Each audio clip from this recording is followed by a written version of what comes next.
ஸ்ரீ ராமானுஜரோட திருநட்சத்திரம் வந்துட்டே இருக்கு இல்லையா, திருவாதிரை நட்சத்திரம் சித்திரை மாதம். ஸோ அந்த நாளை ஒட்டி அவருக்கும் திருக்கோளூர் பெண் பிள்ளைக்கும் நடந்த உரையாடலை பற்றி ஒரு சின்ன இன்ட்ரோடக்ஷன் சொல்லலான் இருக்கேன். திருக்கோளூர் பெண் பிள்ளை ரகசியம்னு அதுக்கு பேர். எம்பெருமானார் பெரும்பதூரில் அவதரித்தார். அவர் ஆதிசேஷனோட அவதாரம். கிருத்தயுகத்தில் அனந்தனாவும், திரேதாயுகத்தில் லக்ஷ்மணராகவும், துவாபர யுகத்தில் பலராமனாகவும், கலியுகத்தில் எம்பெருமானாராகவும் அவதரித்தார். அது எல்லாருக்கும் தெரியும்.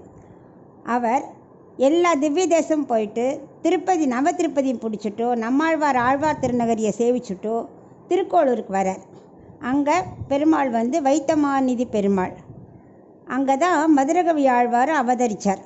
நம்மாழ்வாரோட சிஷ்யர் அங்கே தான் அவதரித்தார். அவர் சித்திரை மாதம் சித்திரை நட்சத்திரம். ராமானுஜர் என்ன சொன்னார்னா, இந்த ஒரு பொண்ணு அவர் உள்ளே நுழைஞ்ச உடனே ஒரு சின்ன பொண்ணு அந்த ஊரை விட்டு வெளியில் வரதை பார்த்தார்.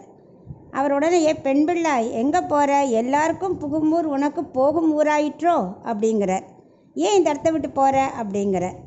அதுக்கு அந்த பொண்ணு சொல்கிற, அவள் நானும் ஏழை அறிவிலி, எனக்கு எதுவுமே தெரியாது, நான் இங்கே இருந்து என்ன பிரயோஜனம், நான் பெருமாளுக்கு ஒரு கைங்கருமே நான் ஒன்றும் பண்ணவே இல்லை, அதனால் பெரியோர்கள் மாதிரி உங்களை மாதிரி அவள் ராமானுஜர் மேலே சேவிச்சுட்டு அவர் ராமானுஜர் அவளுக்கு தெரியாது, ஏதோ பெரிய சன்னியாசி ஒருத்தர் வந்திருக்காருன்னே மரியாதைக்கு சேவிச்சுட்டு அவள் சொல்கிறா, நானும் அறிவிலி, இங்கேருந்து என்ன பிரயோஜனம், தங்களை மாதிரி பெரிய ஆட்கள் பெருமாளுக்கு நல்ல பல்லாண்டு பாடி திருமஞ்சனெல்லாம் பண்ணி புஷ்ப கைங்கரியெல்லாம் பண்ணணும், நான் என்னால் ஒன்றும் பண்ண முடியாது, ஸோ நான் இங்கேயே இருக்கணும், அதான் நான் கிளம்புறேன் அப்படிங்கிறா.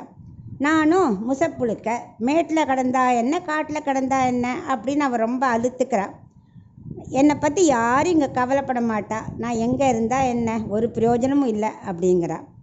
உடனே அவர் சொல்கிறார், அதையே நீ அப்படி சொல்கிற, இவ்வளவுக்கு கிளியராக அவள் சொல்கிறா, இவ்வளவு கிளியராக நீ பேசுகிற, எனக்கு ஒன்றும் தெரியாதுன்னு, இதுலேருந்தே தெரியுறது நீ எவ்வளோ விஷயம் தெரிஞ்சு வச்சுட்டுருக்கன்னு அப்படின்னு ராமானுஜர் சொல்கிறார்.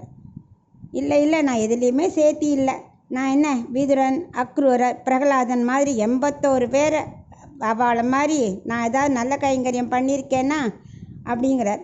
ஓ, உனக்கு இவ்வளவு தெரியுமா, இவ்வளோ தெரிஞ்சு நீ ஒன்றும் தெரியாத மாதிரி நீ பேசுகிறியா, வா வா வா உள்ள வா, உன்னோட யோகியதை எனக்கு தெரியும், நீ உள்ள வா அப்படின்னு உள்ள அவளை வர சொல்லி அவர் கையால் சமைச்சி இவர் அமுதுண்டான்னு இந்த சரித்திரம் சொல்கிறது.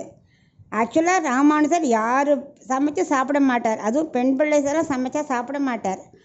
அவர் எப்போவுமே இது மாதிரி பண்ணினதே கிடையாது. ஆனால் இவட வசதியை புரிஞ்சுண்டு, யோகியதையை புரிஞ்சுண்டு அவளை வர சொல்லி அந்த பெண் எவ்வளோ பாக்கியம் பண்ணாலும் அவள் கையால் இவர் உண்டாங்கிறது சரித்திரம்.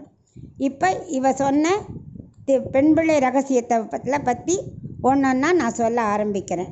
தெரிஞ்ச வரைக்கும் 81 இருக்குது, அட்லீஸ்ட் 10 சொல்லலான் இருக்கேன்.